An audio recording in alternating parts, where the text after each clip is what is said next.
तो चलिए दोस्तों, आज की क्लास की शुरुआत करते हैं। आज विज्ञान विशेष संग्रह का एपिसोड 2 है, जिसमें हम देख रहे हैं आरओ या यूपी पीसीएस के या फिर अदर स्टेट के जितने भी विज्ञान या जनरल साइंस के क्वेश्चंस आए हैं उनको हम इकट्ठा देख रहे हैं। और टोटल 900 प्लस पीवाईक्यू हम लोग देखेंगे। और सारे क्वेश्चन लगभग आपके जनरल साइंस के इसी से फंसने वाले हैं। ठीक है। और बात करें इसके पहले, हमने एपिसोड फर्स्ट में 50 क्वेश्चन जो है कर लिया है। आज जो है एपिसोड 2 है। इसके अलावा बात करें तो हमारा प्रीवियस ईयर का क्वेश्चन पेपर चल रहा है, सीरीज चल रही है, उसको आप देख सकते हैं, जिसमें हम 2013 से लेकर और 2022 तक या 21 तक जितने भी एग्जाम हुए हैं सबको हम कवर कर रहे हैं। 2016 तक के हमने सारे क्वेश्चन सॉल्व कर लिए हैं। और इसके अलावा बात करें करंट अफेयर की क्लासेस की, तो करंट अफेयर की क्लासेस जल्दी आने वाली हैं, जिसमें हम इंटरनेशनल नेशनल करंट अफेयर देखेंगे। इसके अलावा यूपी स्पेशल जो है करंट अफेयर देखेंगे पूरे 2 साल के। ठीक है, करंट अफेयर भी आपके कहीं से छूटने वाले नहीं है। इसके अलावा अगर क्लासेस की आपको पीडीएफ चाहिए, आपको पीडीएफ डाउनलोड करना है, ये नोट्स चाहिए, तो आपको हमारा Telegram channel study on IAS नाम से है, डिस्क्रिप्शन बॉक्स में लिंक दी गई है, और हमारा व्हाट्सअप ग्रुप, इसको भी आपको ज्वाइन करना पड़ेगा। दोनों में आपको क्लासेस की इन्फॉर्मेशन, पीडीएफ, सारी चीज़ें आपको मिल जाएंगी। आप सर्च कर सकते हैं, डिस्क्रिप्शन बॉक्स में आपको लिंक मिल जाएगी, या आप डायरेक्ट जो है क्यूआर कोड स्कैन कर सकते हैं, यहाँ से आप चैनल ज्वाइन कर सकते हैं।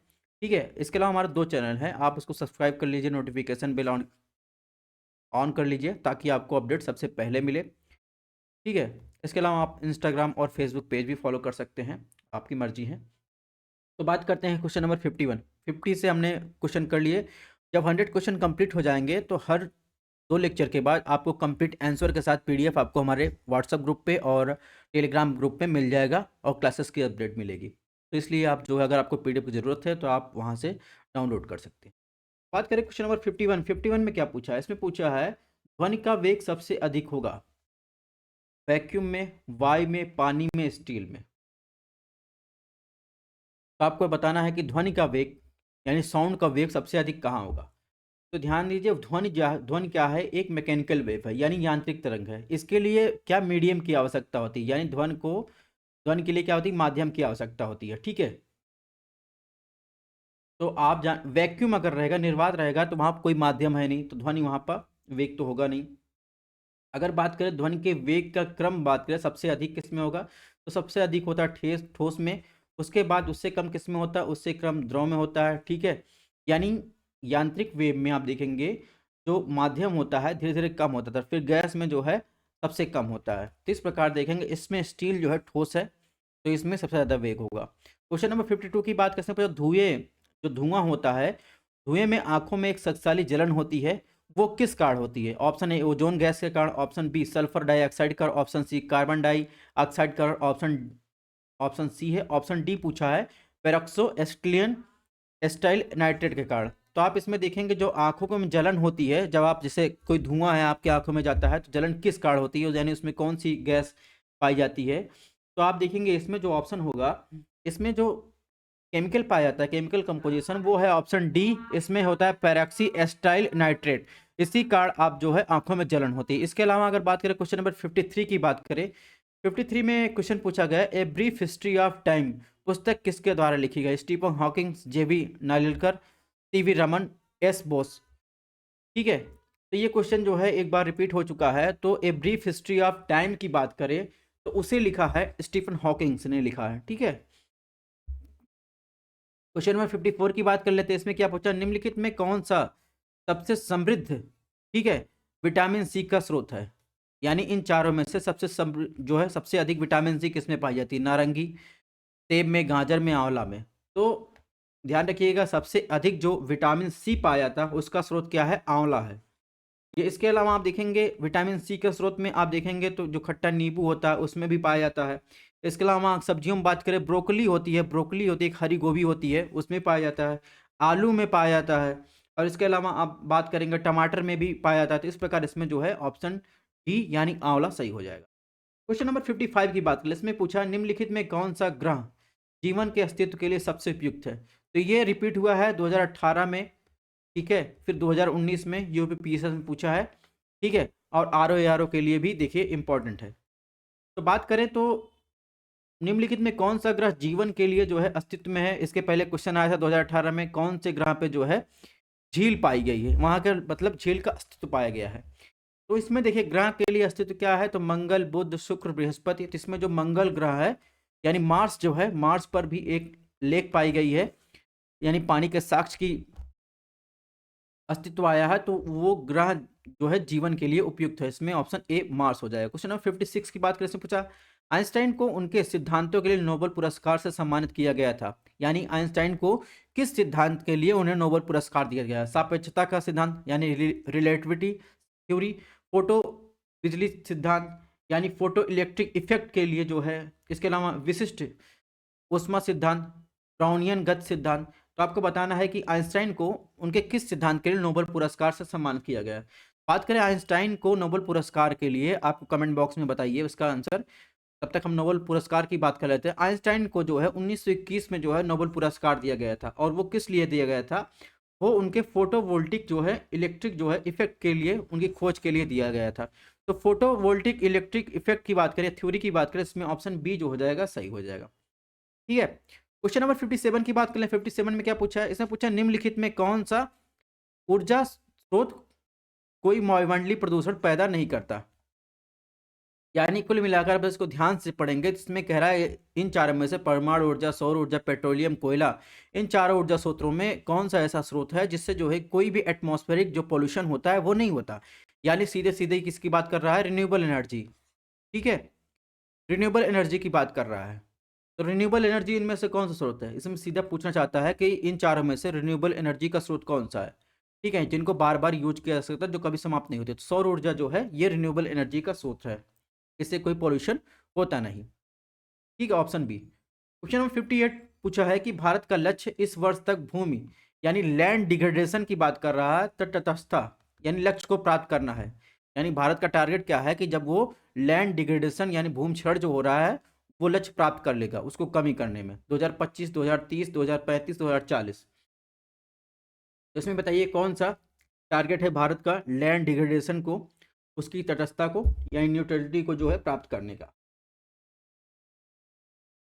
तो आप देखेंगे भारत ने 2030 तक अपना लक्ष्य रखा है कि वो भूमि क्षरण को रोकने में सक्षम हो जाएगा। क्वेश्चन नंबर 59 की बात करें, इसमें पूछा चंद्रयान 2 2019 में क्वेश्चन आया है। ठीक है, द चंद्रयान 2 अंतरिक्ष यान को लॉन्च करने के लिए इसरो द्वारा किस जियो सिंक्रोनाइज सैटेलाइट लॉन्च व्हीकल का उपयोग किया गया था? GSLV Mk3 M1, GSLV Mk2 M2, GSLV Mk4 M8, GSLV Mk5 M4। तो आपको बताना चंद्रयान 2 को लॉन्च करने के लिए किस जो है व्हीकल का प्रयोग किया गया था?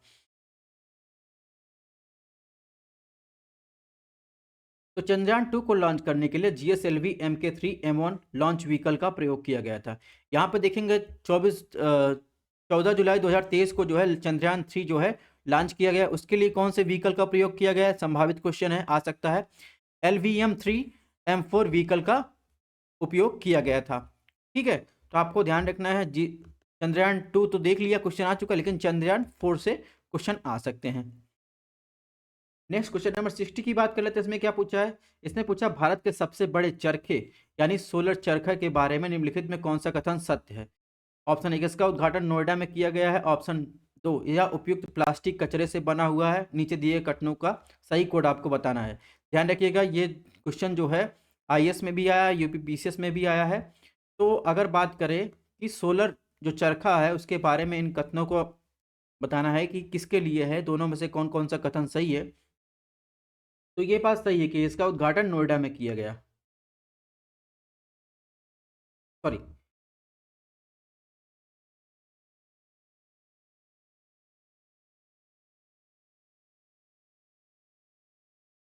इसका उद्घाटन कहाँ किया गया? नोएडा में किया गया। इसके अलावा ये किस लिए सोलर चरखे का उपयोग किया जा रहा है? जो प्लास्टिक कचरा है वो उसके निस्तारण के लिए ये पूरा जो है प्लास्टिक कचरे से बना है। ठीक है, इस प्रकार इसमें ऑप्शन सी जो हो जाएगा, एक और दो सही है। क्वेश्चन नंबर 60 की बात कैसे पूछा है? निम्नलिखित में किस जीव का रक्त सफेद होता है? ठीक है, तो आपको बताना है कि 4 जीव दिए गए हैं, छिपकली, कॉकरोच, घरेलू बग, मच्छर। इनमें से किसका रंग जो है, इनका ब्लड का रंग जो है सफ़ेद होता है? तो मच्छर का रंग तो रेड होता है। घरेलू बग में भी आप देखेंगे जो खटमल कहते हैं वो भी रेड होता है। छिपकली में वो भी होता है। कॉकरोच का जो ब्लड का रंग होता है, ठीक है, क्या होता है, ये जिसे तिलचट्टा कहते हैं, वो होता है वाइट कलर का होता है।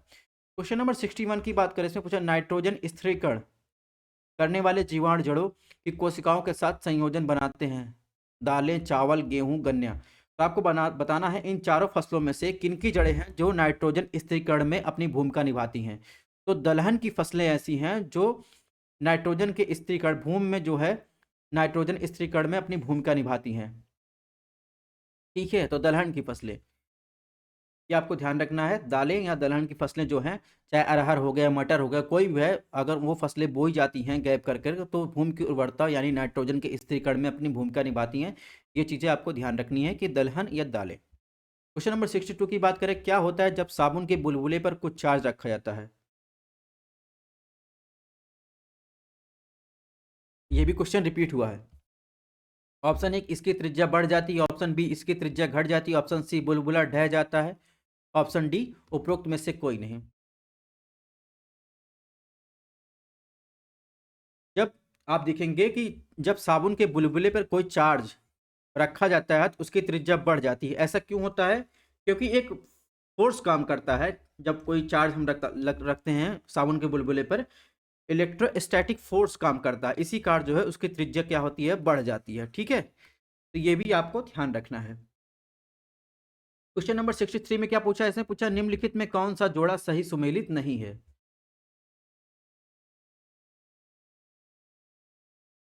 तो इसने पूछा है कौन सा जोड़ा सही सुमेलित नहीं है, इसके बारे में आपको बताना है। Oxytocin hormone, aspartame synthetic sweetener, neoprene spliced रबड़, रेयॉन संशोधित स्टार्च। तो आपको बताना है कि कौन सा जोड़ा इसमें सुमेलित नहीं है। ध्यान रखिएगा, ये भी जो है रिपीट हुआ है। आरओ और यूपीपीसी दोनों में ये क्वेश्चन पूछा गया है। तो ऑक्सीटोसिन क्या है, एक हार्मोन है और सिंथेटिक स्वीटनर का काम करता है एस्पोर्टेम। नियोप्रीन क्या है, स्प्लाइस्ड एक रबड़ है। ठीक है, रेयॉन की जहां तक बात है, रेयॉन क्या है, रेयॉन एक जो है फाइबर है। ठीक है, तो इसमें ऑप्शन डी इसमें सुमेलित हो जाएगा। क्वेश्चन नंबर 64 की बात करें, इसमें पूछा निम्नलिखित में कौन सा पदार्थ प्रोटीन नहीं है। ठीक है, कौन से पदार्थ में प्रोटीन नहीं है, बताइए।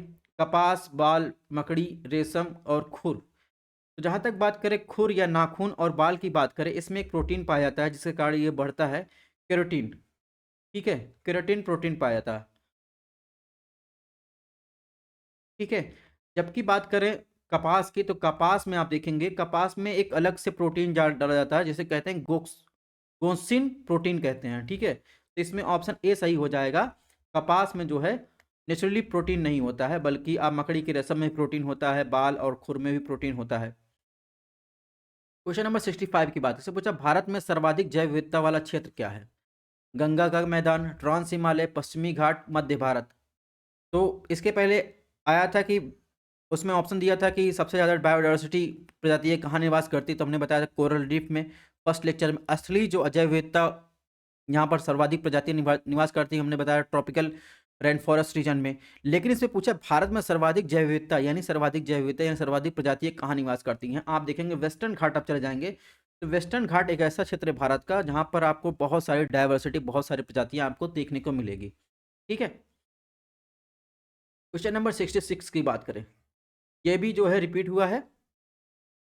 आरओआर में पूछा गया था 2014 में और यूपीपीसीएस 2019 में भी पूछा गया है। ब्लैक होल क्या है, हवाई जहाज के में उड़ान का एक रिकॉर्डर, सूर्य का धब्बा, अंटार्कटिका में एक जगह, एक ढह गया तारा। तो आप देखेंगे ब्लैक होल जो बनता है, जो डेथ जो स्टार रहते हैं उसके कारण जो है आसमान में आप देखेंगे वहाँ पे एक ब्लैक होल टाइप का दिखाई देता है। ठीक है, तो ब्लैक होल क्या है, एक डेथ तारा या ढह गया तारा।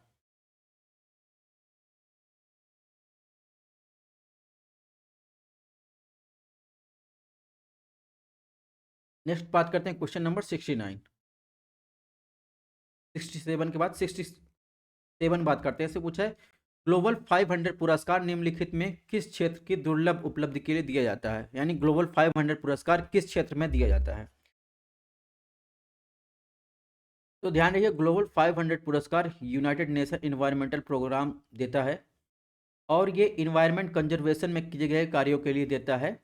ठीक है, पर्यावरण संरक्षण के लिए देता है, ये चीज़ आपको ध्यान रखना है।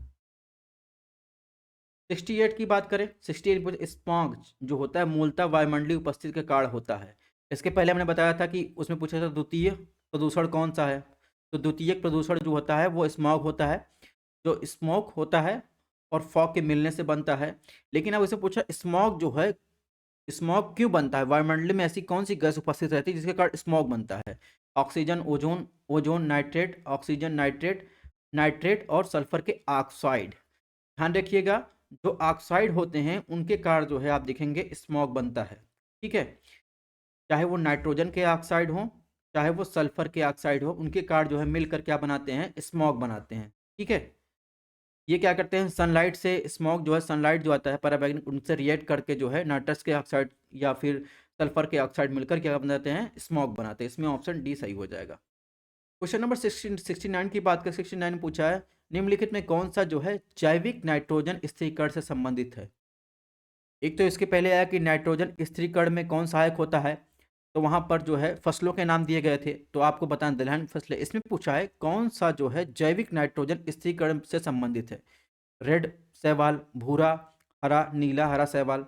तो आप देखेंगे जो जैविक नाइट्रोजन स्थिरीकरण से संबंधित होता है, इसमें जो ग्रीन शैवाल होता है, ग्रीन एल्गी, ये नाइट्रोजन स्थिरीकरण से संबंधित होता है। ये चीजें आपको ध्यान रखनी है।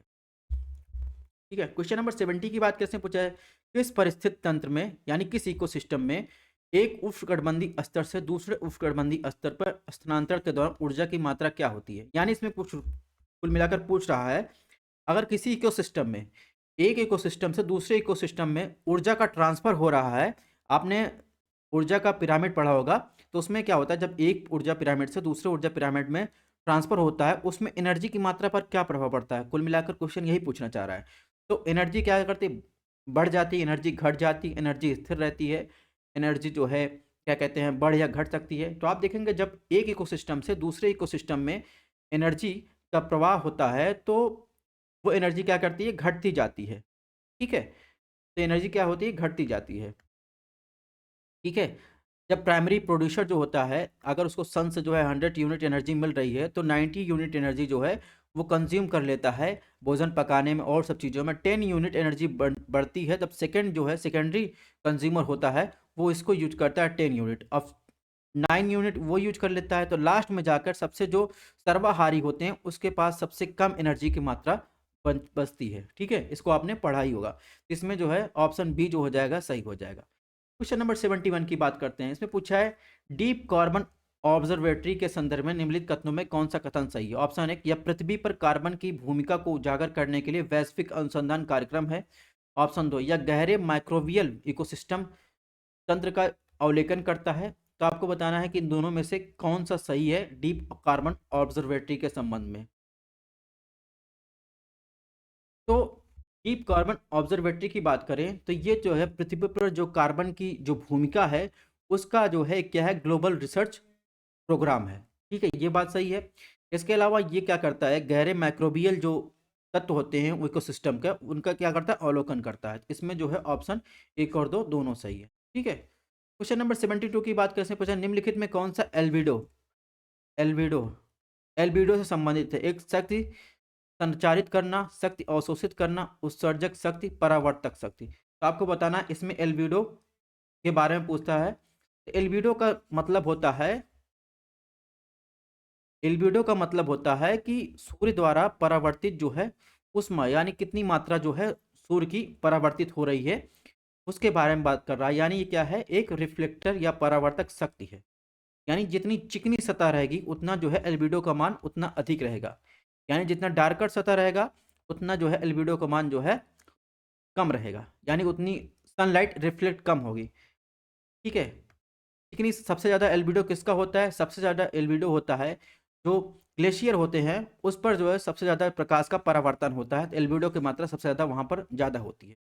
ठीक है, तो इसमें ऑप्शन डी सही हो जाएगा, परावर्तक शक्ति से। क्वेश्चन नंबर 73 में पूछा है, इसने पूछा है बिबिलियोमेट्री क्या है? एक लाइब्रेरी नेटवर्क कार्य है, सूचना प्रबंधन सेवा है, सूचना प्रबंधन उपकरण है, पुस्तकालय सेवा है। तो आपको बताना है बिबिलियोमेट्री जो क्या है। तो आप देखेंगे बिबिलियोमेट्री, आप देखेंगे किताबों और कई सारे अन्य जो है बुकों का क्या करती है, विश्लेषण करती है। तो ये क्या है, एक सूचना प्रबंधन उपकरण है बिबिलियोमेट्री। ठीक है, उसका एनालिसिस करती है। तो इसमें ऑप्शन सी सही हो जाएगा।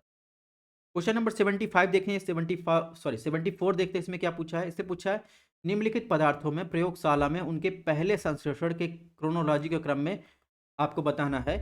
काला ब्लैक सोना, ठीक है, यानी पेट्रोलियम की बात कर रहा है, फुलरीन, ग्रेफिन, केवलर। तो आपको बताना है कि सबसे पहले किसका संश्लेषण होगा, उसको आपको क्रोनोलॉजी बताना है।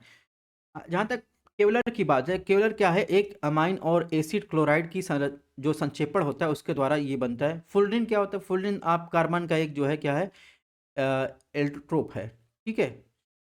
तो कुल मिलाकर अगर इसमें क्रम देखा जाए कि सबसे पहले किसका संश्लेषण होगा, तो सबसे पहले वह केवलर का, उसके बाद आप देखेंगे फुलरीन का होगा, फिर ग्रेफिन का, लास्ट में देखेंगे तो जो ब्लैक गोल्ड या फिर सोना कह रहे हैं पेट्रोलियम का, उसका होगा। तो इसमें जो है ऑप्शन बी सही हो जाएगा। क्वेश्चन नंबर 75 देखिएगा, रिपीट हुआ है। इसमें पूछा है माँ का दूध नवजात शिशु को लगभग संपूर्ण आहार प्रदान करता है, ठीक है, लेकिन इसमें किस चीज का अभाव होता है, लोहा, कैल्शियम, मैग्नीशियम, पोटेशियम। तो आपको बताना है माँ के दूध में किस जो है, इसमें इन चारों में से किसका अभाव होता है। तो माँ के दूध में दोस्तों लोहे का अभाव होता है, फेरस का। और ये क्यों होता है, क्योंकि माँ के दूध में एक तत्व पाया जाता है जिसे कहते हैं लैक्टोफॉर्मिन। उसके कारण क्या होता है, अगर उसमें लोहा मिल जाए तो उसमें क्या, बच्चे की आंत को जो है वो लय तत्व को बांध लेता है, तो वो नुकसान करता है। तो इसलिए माँ के दूध में आप देखेंगे लोहा नहीं पाया जाता। क्वेश्चन नंबर 76 की बात कर लें। 76 में पूछा है प्रकाश ऊर्जा के संचरण के लिए ऑप्टिकल फाइबर का उपयोग की जाने वाली घटना है। एक पूर्ण आंतरिक प्रतिबिंब, विवर्तन, बिखराव, अपवर्तन। तो आपको बताना है कि प्रकाश ऊर्जा के संचरण के लिए जो ऑप्टिकल फाइबर का उपयोग की जाने वाली घटना इन चारों में से क्या है। तो इन चारों में से घटना की बात करें तो इसका संबंध होगा पूर्ण आंतरिक परावर्तन। पूर्ण आंतरिक परावर्तन का मतलब क्या होता है, इसमें जितनी भी सनरेज आ रही हैं उनका क्या करता है, पूर्णता परावर्तन भी शामिल होता है, और जो कीड़े वहां नहीं पहुंच पा रहे उनका भी ये क्या करता है, परावर्तन करता है। तो इसमें ऑप्शन ए सही हो जाएगा, पूर्ण आंतरिक परावर्तन। क्वेश्चन नंबर 77 की बात कर लें। 77 ने पूछा है कि एंजाइम के बारे में निम्नलिखित में कौन सा कथन सही है। ऑप्शन एक, वे जैव उत्प्रेरक है। ऑप्शन दो, वे अपना कार्य उस स्थान पर करते हैं जहां उनका उत्पादन किया जाता है। सही उत्तर आपको बताना है। तो एंजाइम के बारे में आपको इसमें बताना है कि एक और दो में कितने कथन सही हैं। तो अगर बात करें एंजाइम की तो क्या होते हैं, वे एक क्या है, जैव उत्प्रेरक यानी कैटलिस्ट होते हैं। ऑप्शन दो, वे अपना कार्य उस स्थान पर करते हैं जहां उनका उत्पादन किया जाता है। तो इसमें दो है, दोनों ऑप्शन सही है। क्वेश्चन नंबर 78 में देखिए क्या पूछा है। इसने पूछा है निम्नलिखित में किसी भी पदार्थ का एक नमूना कपूर, नेफ्थलीन या सूखी बर्फ जैसे हवा के संपर्क में आने से कुछ समय बाद गायब हो जाता है, इस घटना को क्या कहते हैं। यानी आग कह लीजिए, ड्राई आइस हो या कपूर हो, ठीक है, नेफ्थलीन हो, या जो है सूखे, जब हवा के संपर्क में आता है तो गायब हो जाता है, ठीक है, वो क्या, कौन सी प्रक्रिया, ऊर्ध्वपातन, वाष्पीकरण, प्रसार, विकिरण। तो इसको कहते हैं सब्लिमेशन या ऊर्ध्वपातन। ऊर्ध्वपातन का मतलब होता है, जैसे आप देखेंगे ठोस से जो है वो डायरेक्ट जो है गैस में परिवर्तित हो जाता है। और द्रव का परिवर्तन कैसे होता है, ठोस द्रव गैस में होता है, लेकिन ये क्या करता है सब्लिमेशन में या ऊर्ध्वपातन में क्या होता है, कपूर जैसे ही हवा के संपर्क में आता है वो सीधे गैस में बन जाता है, तो इसे क्या कहते हैं, ऊर्ध्वपातन कहते हैं। और वहीं जब एक द्रव जो है सीधे गैस में बनता है, क्या कहते हैं, ठोस तरल में बनता है, उसे क्या कहते हैं, गलन कहते हैं। वाष्पीकरण किसे कहते हैं, जब द्रव जो है गैस में बन जाता है तो उसे क्या कहते हैं, वाष्पीकरण कहते हैं। तो ये सब बेसिक अंतर है, और ये भी जो है क्वेश्चन ऊर्ध्वपातन से कई बार रिपीट हुआ है। क्वेश्चन नंबर 79 की बात करें। इसमें दो सूची दी गई, उसका मिलान करता है। केवलर, टेक्सोल, जिंक फॉस्फाइड, नाइट्रोसेल्यूलोज, इसका मिलान करना, ठीक है, और इसमें बताना है कौन सा कोड सही सुमेलित है। तो जहां तक बात करें केवलर की, केवलर जो है एक कैंसर रोधी, सॉरी, केवलर एक सिंथेटिक फाइबर है, ठीक है। टेक्सोल जो है, टेक्सोल एक कैंसर रोधी दवा है। और जिंक की बात कर रहे हैं, जिंक फॉस्फाइड की बात करें तो ये क्या है, ये जो है रोन्टेटिसाइड है। और नाइट्रोसेल्यूलोज की बात करें, नाइट्रोसेल्यूलोज क्या है, ये एक विस्फोटक है। तो कुल मिलाकर इसमें कौन सा ऑप्शन सही हो जाएगा, इसमें ऑप्शन बी जो हो जाएगा वो सही हो जाएगा।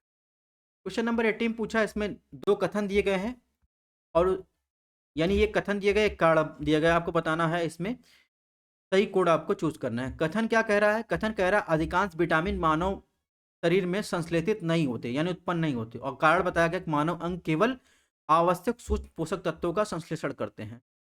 तो जहां तक बात करें मानव शरीर में, तो कुछ विटामिन ऐसे होते हैं जो स्वयं उत्पन्न होते हैं, ठीक है, जैसे B3 D, ये सब चीजें होती है, कुछ उसमें पाए जाते हैं। तो इस प्रकार इसमें देखेंगे ए और आर जो है दोनों सही हैं, और आर जो है एक्सप्लेनेशन कर रहा है ए का। इसमें ऑप्शन ए जो हो जाएगा वो सही हो जाएगा। यहाँ पर देखिए इसका एक्सप्लेनेशन दिया गया है, इसको आप पढ़ लीजिएगा। क्वेश्चन नंबर 81 की बात करें, 81 में क्या पूछा है?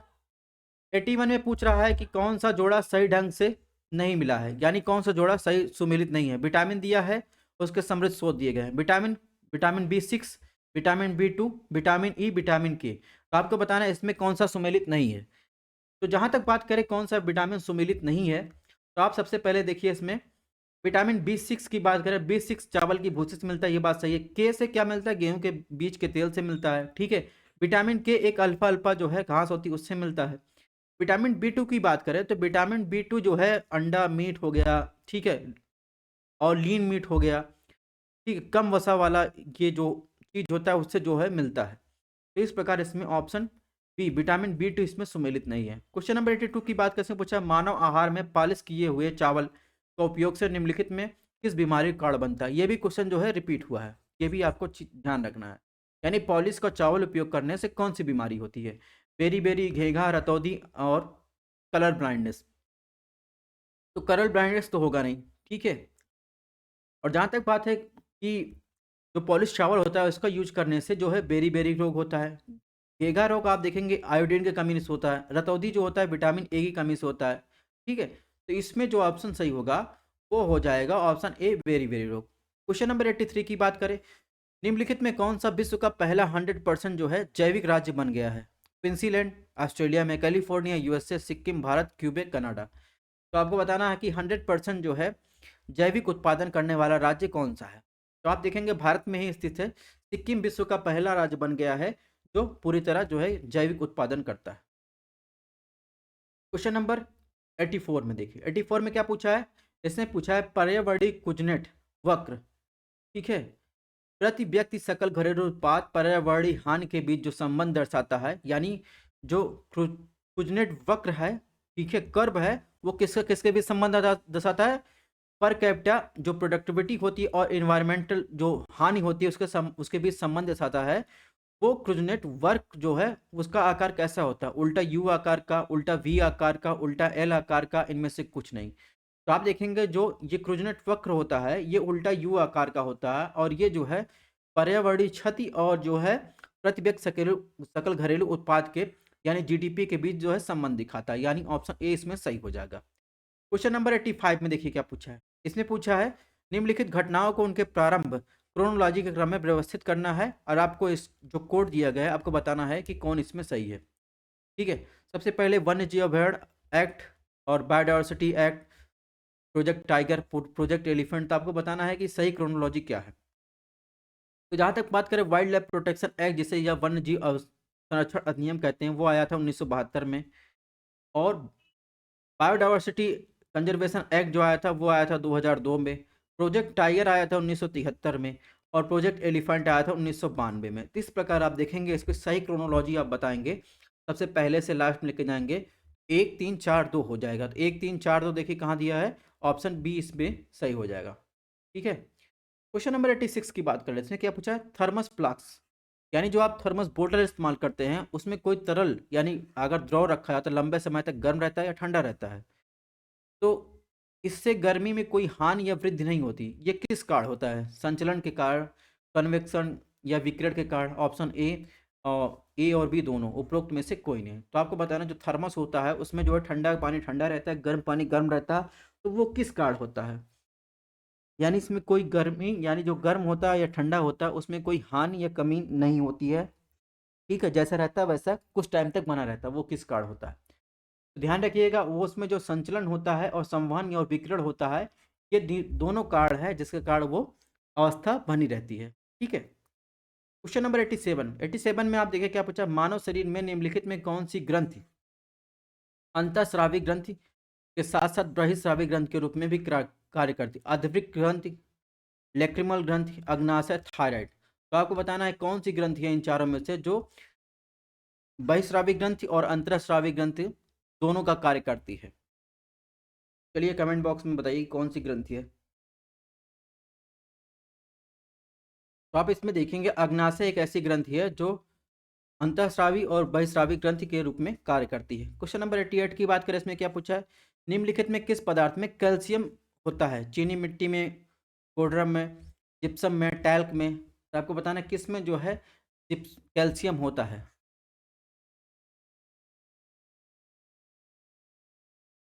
तो आप देखेंगे जो कैल्शियम होता है वो जिप्सम में पाया जाता है। ठीक है, ऑप्शन सी इसमें सुमेलित है। क्वेश्चन नंबर 89 में आप देखिए पदार्थ दिया गया है, उसका उपयोग आपको बताना है कौन सा सही सुमेलित नहीं है। सिल्वर ब्रोमाइड कृत्रिम प्रकाश संश्लेषण में, सिल्वर आयोडाइड कृत्रिम वर्षा में, लिथियम का बाइकार्बोनेट आपको बताना है थ्यूमेजिड उपचार में, मिल्क ऑफ मैग्नीशिया एंसिड में। तो आपको बताना है इसमें कौन सा सही सुमेलित नहीं है।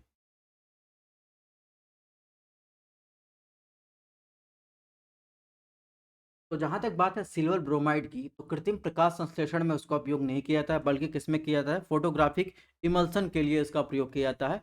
इसमें ऑप्शन ए सुमेलित नहीं, बाकी जो तीनों ऑप्शन है वो सुमेलित है। क्वेश्चन नंबर 90 की बात कैसे पूछा, निम्नलिखित में किस उपस्थित के कारण तुलसी के पौधे में औषधीय गुण मिलते हैं, कार्बनिक एसिड, अकार्बनिक एसिड, फिनोल और टोनोइड, उपरोक्त में से कोई नहीं है। तो आपको बताना है तुलसी के पौधे में ऐसा कौन सा जो है केमिकल पाया जाता है जिसके कारण उसके औषधीय गुण मिलते हैं।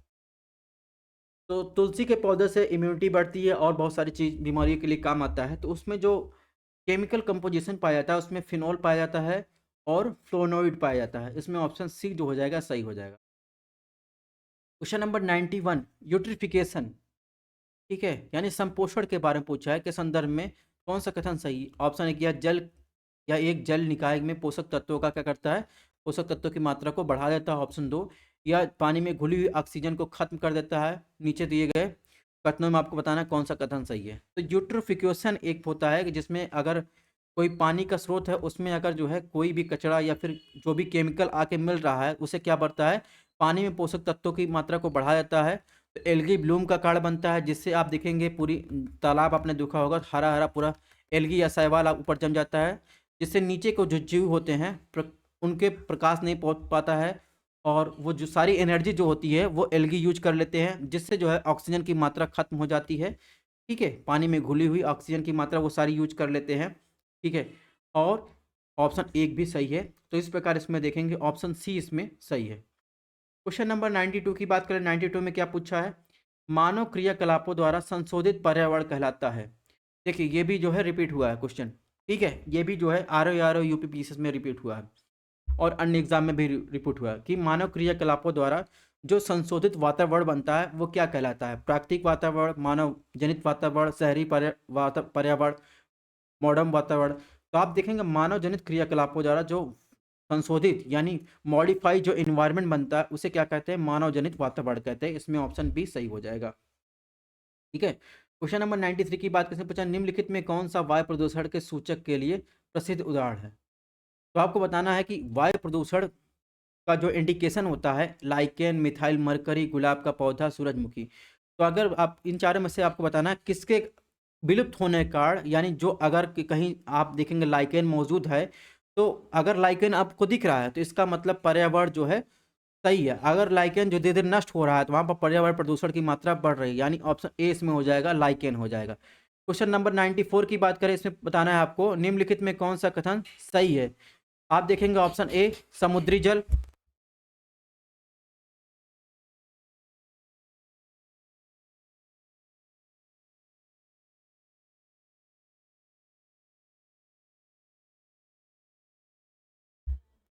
तो इसमें देखेंगे निम्नलिखित में कौन सा सुमेलित नहीं है, समुद्री जल, अलवणीकरण, रिवर्स ऑस्मोसिस, फोटोबिक पानी, और इसके अलावा ऑप्शन सी विकृतीकरण, D neutralization, protein, option D पौष्टिकरण, चाय। तो आपको बताना है इनमें से कौन सा सुमेलित नहीं है।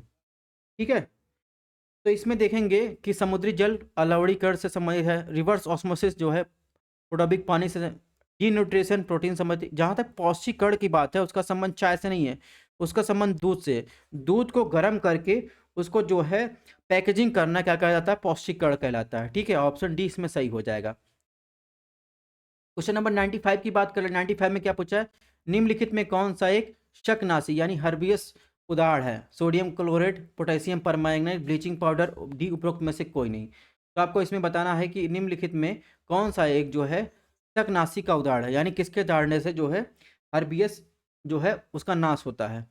तो इसमें देखेंगे जो सोडियम क्लोराइड होता है उसके सिलेक्शन से वो तकनाशी का काम करता है, तो ऑप्शन ए इसमें सही हो जाएगा। क्वेश्चन नंबर 96 की बात करें, इसमें पूछा है वह गैस जो धान के खेतों में उत्सर्जित होती है और पृथ्वी के तापमान को बढ़ाती है, यानी ग्रीन हाउस गैस की बात कर रहा है, nitrogen, carbon dioxide, carbon monoxide, methane. तो आप देखेंगे इसमें जो है ये क्वेश्चन रिपीट हुआ है, तो इसमें मीथेन के बारे में बात कर रहा है। धान की खेती से मीथेन सबसे ज़्यादा सर्वाधिक उत्पादन होता है, तो कृषि के क्षेत्र में आप ध्यान रखिएगा।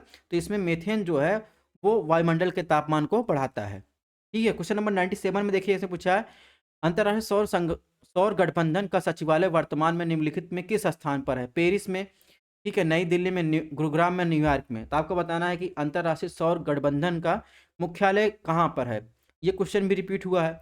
तो अंतर्राष्ट्रीय सौर गठबंधन का जो मुख्यालय है वो इंडिया के गुरुग्राम में स्थित है। क्वेश्चन नंबर 98 की बात करें, इसमें पूछा है 100% सौर ऊर्जा पर चलने वाला भारत का पहला केंद्र शासित प्रदेश है। ठीक है, ऑप्शन एक Andaman Nicobar, option B Chandigarh, option C Diu, option D Puducherry. तो ये भी क्वेश्चन जो है रिपीट हुआ है।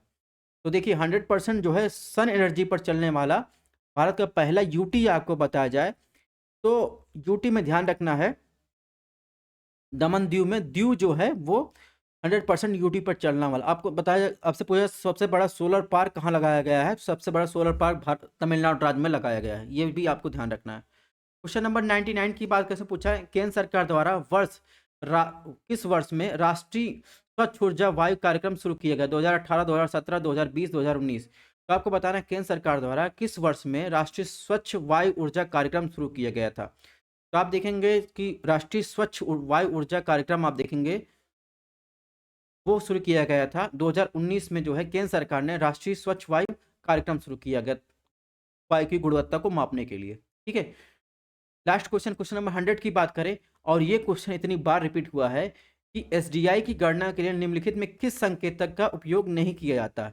तो एसडीआई इंडेक्स जो ह्यूमन डेवलपमेंट इंडेक्स आता है उसमें देखिए कि 7 इंडिकेटर का उपयोग किया जाता है। ह्यूमन डेवलपमेंट इंडेक्स रैंक में लाइफ एक्सपेक्टेंसी यानी जीवन की प्रत्याशा, इन्फेंट मोर्टेलिटी रेट्स, और इसके अलावा जो जो मातृ मृत्यु दर है उसकी, एडल्ट लिटरेसी यानी साक्षरता, percentage of population below poverty line, वो भी पर कैपिटा जीडीपी इनकम, ये भी जो है इसमें इंक्लूड किया जाता है इसके इंडिकेटर के रूप में। लेकिन आप देखेंगे इसमें ऑप्शन डी जो सामाजिक असमानता है ये एसडीआई में इंक्लूड नहीं किया जाता। ध्यान रखिएगा, इसको आपको जो इंडिकेटर्स हैं ये ध्यान रखना है। और इसके अलावा यहाँ पे देखिए कुछ फैक्चुअल इन्फॉर्मेशन दिया है, ग्लोबल मीथेन इमिशन में किसका क्या रेशियो है। तो जो आप देखेंगे मीथेन जो है पूरा ग्लोबल लेवल पे 25% जो है ग्लोबल वार्मिंग के लिए जो है ये अपना एरिया निर्धारित करता है। एक बार नेचुरल सोर्स में आप देखेंगे टोटल इमिशन का 40% जो है नेचुरल इमिशन होता है। इसके अलावा देखेंगे कि सबसे ज़्यादा जो मीथेन का इमिशन होता है वो लाइव स्टॉक से होता है। उसके अलावा 8% जो है टोटल इमिशन का जो है राइस से होता है, यानी धान से होता है। ऑयल एंड गैस से देखिए 23% होता है। राइस कल्टीवेशन की बात करें तो राइस कल्टीवेशन से जो होता है वो 12% होता है। ठीक है, तो ये कुछ डाटा दिया गया है, तो ये ध्यान रखना है। इसके अलावा देखिए यहाँ पर छोटा सा पॉइंट दिया गया है, 2016 में आप देखेंगे एग्रीकल्चर से सबसे ज़्यादा मीथेन का इमिशन हुआ था भारत में, और इंडिया जो है तीसरे नंबर पर था मीथेन इमिशन में। ठीक है, तो ये हमने 100 क्वेश्चन पूरा कर लिया। पीडीएफ आपको ध्यान रखना है व्हाट्सएप पर, ग्रुप पर और टेलीग्राम पर मिलेगा। तो मिलते हैं नेक्स्ट जो है क्वेश्चन के साथ, यानी नेक्स्ट सीरीज में। तब तक आप लोग, अगर आपको क्लासेस पसंद आ रही है, चैनल को सब्सक्राइब भी कर सकते हैं।